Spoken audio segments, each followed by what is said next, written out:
दोस्तों आज मुझे ना एक बचपन का किस्सा याद आ गया अपना। मैं 10th में थी। तो शुरू से ठीक रही हूँ पढ़ाई में, तो मुझे लगा कि सारी टीचर्स मुझे जानती हैं, सब मुझे जानते हैं। तो मैं जितना भी एफर्ट लगाऊंगी, मार्क्स तो मेरे आ ही रहे हैं, क्या दिक्कत आ रही है। सिमिलरली अपने मैंने एक्सपेक्टेशंस को अपने आप से इतना हाई कर दिया कि मुझे लगा मुझे पढ़ाई की ज़रूरत नहीं है एंड मेरे मार्क्स आ जाएंगे। धीरे धीरे मेरी पढ़ाई में या हार्ड वर्क में थोड़ी कमी हो गई होगी। जो भी हुआ होगा, मुझे अवेयरनेस थी नहीं इस बात की। प्री बोर्ड्स आए, मुझे लगा जैसे अब तक मार्क्स आते रहे हैं वैसे आ ही जाएंगे। बट अनफॉर्चुनेटली धक्का लगा जब मेरे नंबर नहीं आए। एक्चुअली तो सही बताऊं, मुझे रोना आ गया जब मुझे एहसास हुआ मेरे मार्क्स नहीं आ रहे हैं। तो मुझे बड़ा ही गिल्टी फील हुआ और मुझे बड़ा गुस्सा भी आया। ऐसे कैसे मुझे मार्क्स नहीं मिले? टीचर की फॉल्ट है या पेपर ही टफ था? मेरी मम्मी सब देख रही थी, सब समझ रही थी। उन्होंने मुझे बुलाकर ये बताया कि एक बात बता, तुझे अपने आप से कितनी एक्सपेक्टेशंस हैं? मैंने कहा बहुत है, बोर्ड्स में मेरे 90% से ऊपर आएंगे। तब लाना थोड़ा डिफिकल्ट था क्योंकि गूगल नहीं था, एक्स्ट्रा हेल्प नहीं थी। We had to rely on CBSE syllabus only. वो कहती है क्यों? क्या तेरा हार्ड वर्क तेरी एक्सपेक्टेशंस के मार्क्स को बैलेंस कर रहा है? मैं कहा नहीं, ये मेरी गलती नहीं है, तो टीचर्स की गलती है, उन्होंने मुझे मार्क्स नहीं दिए। उन्हें पता तो है मैं पढ़ने में अच्छी हूँ। कहती बोर्ड्स में पेपर कौन चेक करेगा? मैंने कहा एक्सटर्नल एग्जामिनर। तब मुझे समझ में आया वो मुझे क्या समझाना चाह रही थी। वो मुझे ये बताना चाह रही थी कि अगर मैं एक्सेप्ट करूं कि मेरे वर्क में ही, मेरे हार्ड वर्क में ही कमी है, तो मुझे उसका रिजल्ट कभी नहीं मिलेगा और मेरी जो एक्सपेक्टेशंस है ना, वो अनरियलिस्टिक हो जाएंगी। उनका सिर्फ ये समझाने से मेरी आंखें खुल गई। बोर्ड्स में as a result I perform good, क्योंकि मैंने वो 1-1.5 महीना मेहनत करी और किसी पे एक्सपेक्ट नहीं करा कि वो मुझे मार्क्स दे दें। क्योंकि बोर्ड में तो दोस्तों रोल नंबर चलता है, नाम तो चलता ही नहीं। और अगर नाम होता भी तो किसी को क्या पता कि गरिमा गुप्ता है कौन। बात समझ में आई? कभी आपके साथ ऐसा हुआ है? अगर हुआ है तो मुझे कमेंट्स में जरूर बताना। ये प्रॉब्लम ना आमतौर से हम सबको कभी ना कभी लाइफ में फेस करनी पड़ती है कि हम अपनी रिलेशनशिप से एक्सपेक्ट कुछ करते हैं, होता कुछ है, और एज अ रिजल्ट हम इंसान को जैसा है वैसे एक्सेप्ट ही नहीं कर पाते हैं। सो आज का ये वीडियो हमारा stop expecting and start accepting के बारे में है। सो टिप नंबर 1, पहला ऑब्वियसली यही है कि खुद को एक्सेप्ट करो। एक्सेप्ट योर सेल्फ, जैसे हो वैसे ही, टेढ़े हो मेढ़े हो, जो हो जैसे हो वैसे खुद को एक्सेप्ट करो। अपनी अपनी मदर्स, ठीक है हमें बाय बर्थ मिली, हमारे को कोई चॉइस नहीं मिली, बट क्या हम अपनी माँ बाप को एक्सेप्ट करते हैं या नहीं करते हैं जैसे वो हैं? थोड़े बहुत गिले शिकवे चलते रहते हैं, बट हमें पता है हम इन्हें चेंज नहीं कर सकते, इरिप्लेसेबल है, हम उन्हें एक्सेप्ट करते हैं। क्यों? क्योंकि हमारे पास चॉइस नहीं है। खुद को क्यों भ्रमित कर रहे हो कि हम अपने आप को चेंज कर सकते हैं या हम ये नहीं ये हैं? ये तो हिपोक्रेसी हुई। मैं जो हूं उसे एक्सेप्ट कर नहीं रही हूं, मैं जो दिखाना चाह रही हूं मैं वो हूं नहीं। इससे तो रिलेशनशिप्स कभी नहीं निभ सकती। 50 लाख कमियां आप में है, 4 खूबियां हैं, उन खूबियों पे फोकस कर पाओगे फिर। पर अगर उन खूबियों को नजरअंदाज करके 50 लाख कमियों में से भी खूबियां बनाने की कोशिश करोगे विदाउट वर्किंग ऑन देम, तो भूल जाओ। अब जब आप अपने आप को एक्सेप्ट करो तो दूसरा टिप है एक्सपेक्ट कम करो। ये बड़ा मुश्किल काम है। सब मुझे कमेंट में यही लिखोगे, अभी ये कैसे करना है?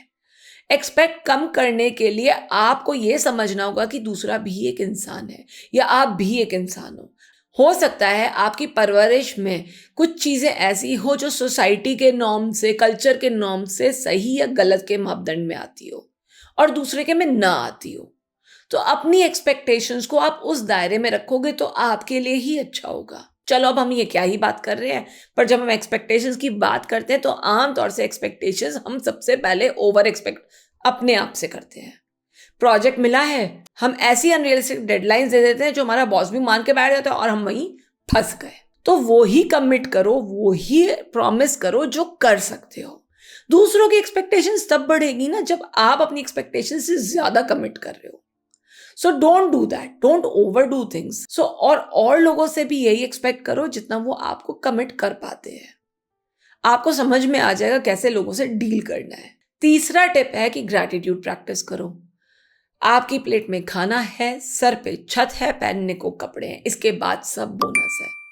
ये मैं इसलिए कह रही हूं क्योंकि बोनस को रिलिश करने के लिए भी आपको पहले पहली चीज के लिए ग्रेटफुल होना होगा। 11 बजाए ना दोस्तों, तो जो चीज़ें आपको सुबह से लेके अब तक ग्रेटफुल फील कराती है वो लिखो और उनमें से एक चीज़ चुनो।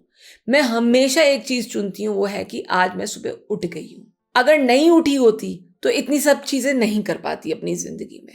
तो हमेशा ये रियलाइज करो दैट यू आर ब्रीदिंग। अगर आप सांस ले रहे हो तो सब कुछ मुमकिन है। रोज नियम से एक चीज ऐसी याद रखनी है जिसके लिए आप ग्रेटफुल हो सकता है रोज वो एक ही चीज हो, लेकिन जरूर उसको ध्यान में रखना।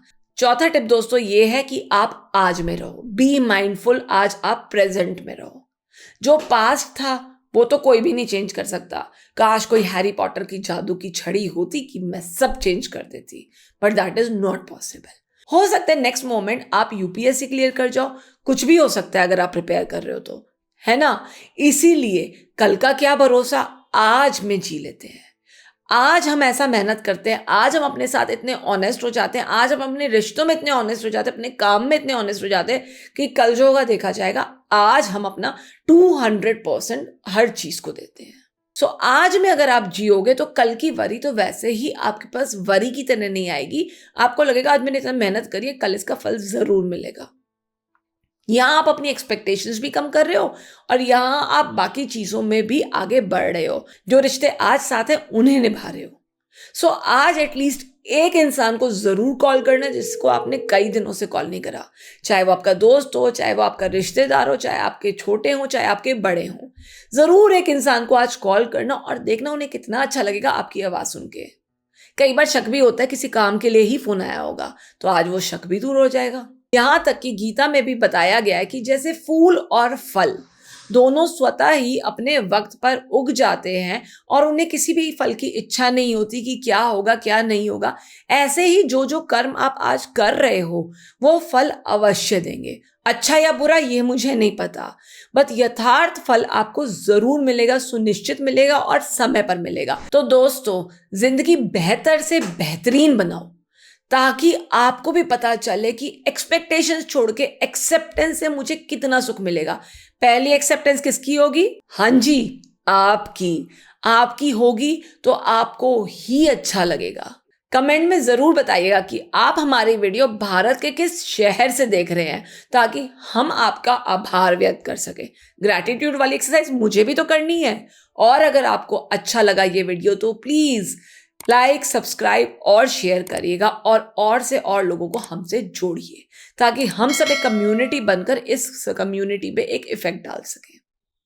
फिर मिलेंगे, जल्दी मिलेंगे। तब तक के लिए साइनिंग ऑफ, डॉक्टर गरिमा गुप्ता। बाय।